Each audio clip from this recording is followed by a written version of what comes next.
Vous écoutez un podcast de EJR Radio, la radio pour tous. C'est l'heure du conte. Tout est prêt.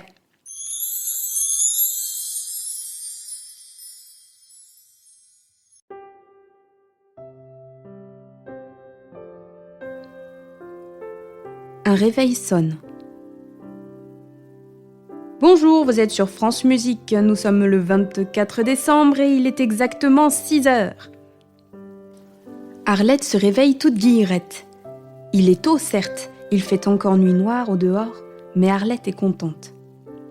Dans exactement 12 heures, elle ouvrira sa porte pour accueillir ses invités.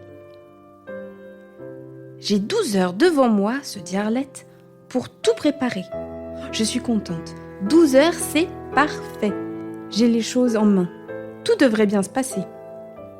Arlette descend dans la cuisine et fait couler son café. Elle a le sourire aux lèvres jusqu'au moment où, malencontreusement, la manche de sa robe de chambre accroche l'anse de sa belle tasse en porcelaine. Oh non, c'est pas vrai! Voilà la tasse renversée sur le sol, bien tachée. Pas de panique, personne n'est encore debout. Arlette enlève sa robe de chambre, s'arme du seau et de la serpillière, et lorsque paraît son mari, le sol de la cuisine brille à nouveau. Arlette n'a plus qu'à tendre à son cher époux la liste de courses qu'elle lui a préparée hier avant de se coucher. À 10 heures, il faut passer chez le boulanger récupérer le pain surprise, la bûche et le pain. Avant 11h30, il faut passer chez le traiteur récupérer la commande. En début d'après-midi, il faut aller acheter le sapin. À 17h12, chercher tante Alice à la gare. Nous ne saurons jamais si la quinte de toux qui s'empare soudainement du mari d'Arlette, qui s'appelle Marcel, est une réponse au programme tendu par son épouse. Toujours est-il que cette toux bien sonore réveille le reste de la famille.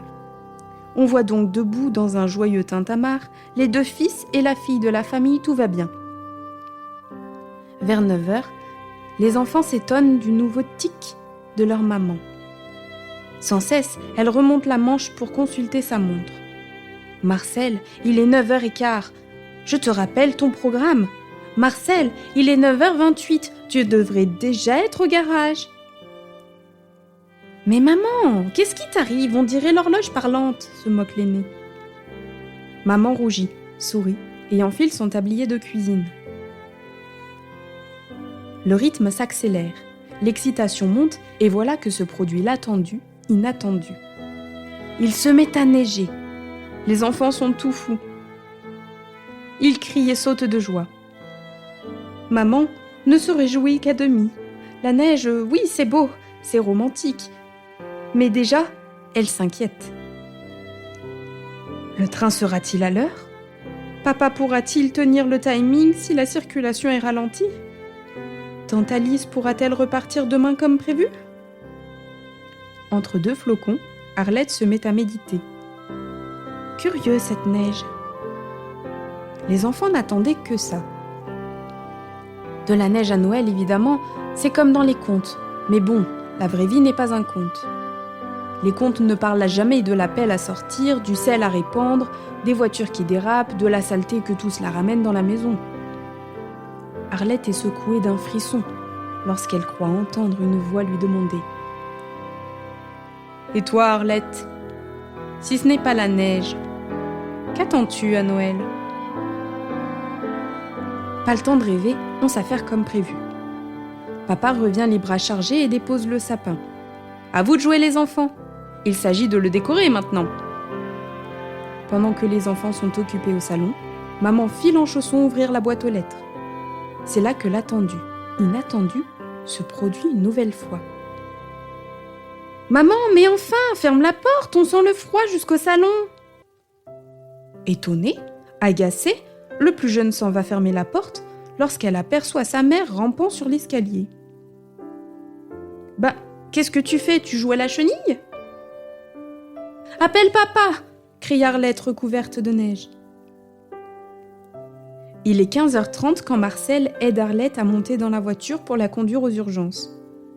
sans doute une cheville foulée. Inutile de vous décrire l'état d'Arlette. Elle est hors d'elle et donne 1000 instructions aux enfants avant de gémir sur son imprudence. À 17h12, comme prévu, Marcel attend tante Alice sur le quai de la gare. Elle est rayonnante et chargée de cadeaux.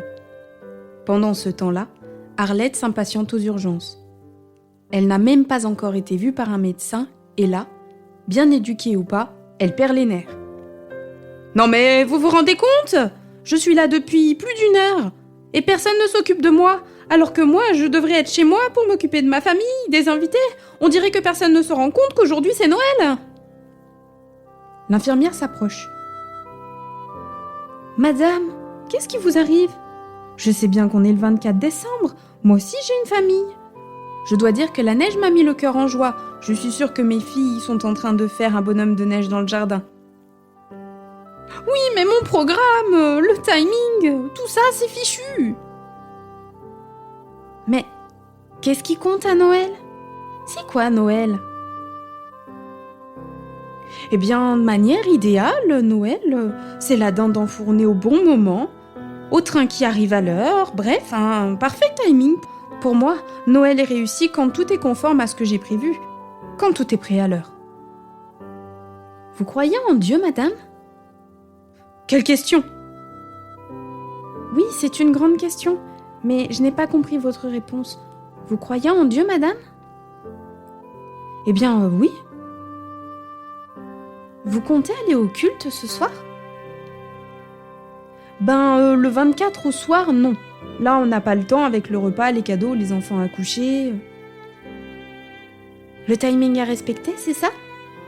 Ben oui, c'est ça.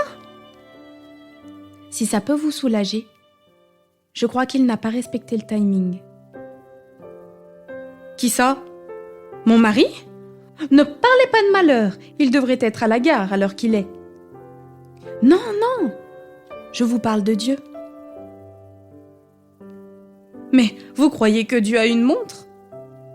Non, justement, Dieu n'a pas de montre, mais je crois qu'il a du temps, toujours du temps. Eh bien, il en a de la chance parce que moi, je perds mon temps ici. Dieu est arrivé sur terre au moment où tout le monde lui a dit que ce n'était pas le bon moment. Une période de recensement. Chacun devait se rendre à sa ville natale. Forcément, les hôtels étaient pleins. Et puis, voyager avec une femme enceinte sur le point d'accoucher, ce n'est pas le bon moment. Non, c'est sûr. Mais pourquoi vous me dites ça ? Vous êtes aumônière de l'hôpital ? Pas du tout, madame. Mais il n'y a pas que les pasteurs qui croient en Dieu. Je vous dis ça à cause de votre cheville. Ce n'était sans doute pas le bon moment pour vous de tomber dans l'escalier, mais peut-être que cet événement inattendu vous permettra de vivre Noël autrement ? Pour autrement, ce sera autrement. À ce rythme, on ne pourra pas manger la dinde avant 22h.